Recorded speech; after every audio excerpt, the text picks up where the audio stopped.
আসলেই কি মানুষের মনটাকে নার্ভাস করে দেয় এই ফুল? আমার সাথে একমত আছেন কে, কে? অবশ্যই কমেন্টে জানিয়ে যাবেন বন্ধুরা। এই বেলি ফুল শুধু আমার নয়, আমার মতো অনেকেরই কিন্তু মনটাকে নার্ভাস করে দেয় আমি মনে করি। আসসালামু আলাইকুম। কেমন আছেন সবাই বন্ধুরা?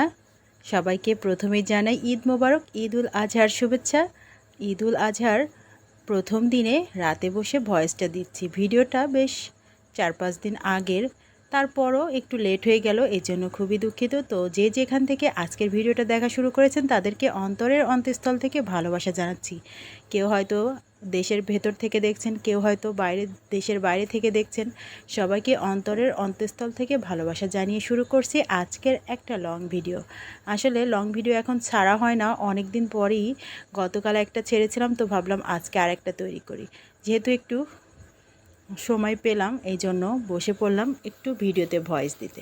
তো ভাই এসেছিল, ছোট ভাই আমার, ডাক্তার দেখাইতে। ওকে নিয়ে একটু কয়েক জায়গায় ঘোরাঘুরি করলাম ডাক্তার দেখানোর পরে। আসলে বাচ্চারা এলে তো একটু ঘুরতে চাইবে, একটু বাইরে ঘোরাঘুরি করলে, একটু ওদের পছন্দ মতো খাবার খেলে ওরা খুব এনজয় করে।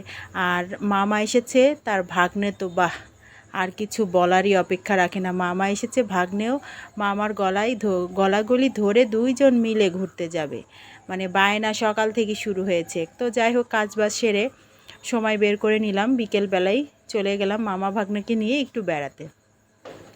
ডাক্তার দেখানো হয়ে গিয়েছে আগের দিনই, তো ভাবলাম একটু ওদেরকে নিয়ে ঘুরে আসি। প্রচুর গরম ছিল, বের হতে মন চাচ্ছিল না, তারপরও বাচ্চাদের মন রক্ষা করতে তো বের হতেই হবে। তো চলে গেলাম সোজা একদম সেই সরকারি কলেজের সামনে। ওখানে যে ওদের পছন্দ মতো বেশ কয়েকটা খাবার খেলো ওরা। প্রথমে কেউ পিৎজা, কেউ লেবু শরবত, কেউ কেক, এভাবে একের পর এক বেশ কয়েকটা খাবার খাওয়ার পরে আমরা সোজা চলে এলাম কোথায়? টেস্টি ট্রিটে, কুষ্টিয়া শহরের মধ্যে পরিমল টাওয়ার ছাড়িয়ে। তো বাচ্চাদের পছন্দের খাবারের তালিকায় কিন্তু টেস্টি ট্রিট আছে। তো যাই হোক, আমার ছেলের তো খুবই পছন্দ, তো ওখানে তো আসতেই হবে। এখানে আমরা চলে এলাম।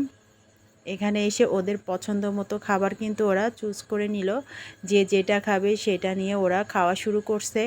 আমার ছেলের প্রথম পছন্দ ডোনাট, তো সে টেস্টি ট্রিট এলে তো এটা খাবেই। এটা এর আগেও আমি আপনাদের সাথে শেয়ার করেছিলাম। তো যাই হোক, মামা ভাগ্নে পছন্দ মতো খাবার খেলো, একটু ঘোরাঘুরি এনজয় করলো, মজা করলো। তো ভাবলাম একটু একটু আপনাদের সাথে শেয়ার করি, তাই কিছুটা অংশ আসলে ভিডিও করে রেখেছিলাম। আর সময় স্বল্পতার জন্য টাইম মতো আপলোড করতে পারিনি, এজন্য খুবই দুঃখিত।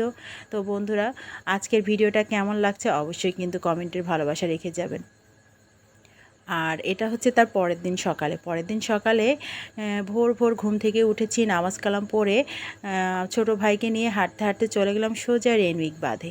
এখানে এসে অনেকক্ষণ একটু দোলনা খেলাম, মানে হেঁটে হেঁটে এসে গা ঘেমে গিয়েছে, দোলনা খেয়ে গাটা ঠান্ডা করলাম। ঠান্ডা করে নিয়ে তারপর ওকে অফার করলাম, তুমি কি খাবা নাস্তায়? তো সোজা বললো মৌ বোনের পরোটা খাবে।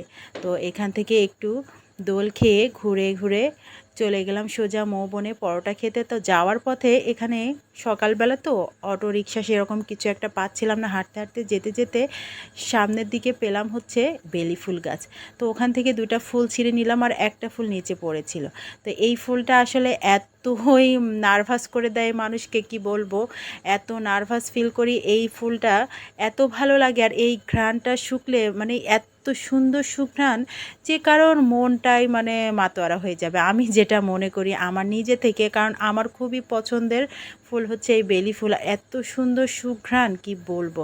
আপনাদের কার কার বেলি ফুল পছন্দ অবশ্যই কিন্তু কমেন্টের ভালোবাসায় জানিয়ে যাবেন। তো আমরা এই যে চলেও এসেছি মৌবনে।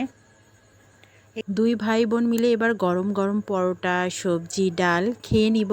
তো ভাবলাম একটু আপনাদের সাথেও শেয়ার করি, কারণ মৌবনের এই পরোটা সবজি এত মজা, যে খেয়েছেন সেই এর মজাটা জানেন, আর যে খাননি সে তো এটার টেস্ট আসলে বলে বোঝানো যাবে না। যারা কুষ্টিয়ার বাইরে আছেন, কখনো যদি কুষ্টিয়া আসেন অবশ্যই একবার টেস্ট করবেন। আর এই যে আমরা খাওয়া দাওয়া শেষ করে বের হয়ে অটোতে উঠে পড়লাম। আর এই মৌবনের সামনেই কিন্তু এখানে সকালবেলা পাইকারি বাজার শুরু হয়ে গিয়েছে।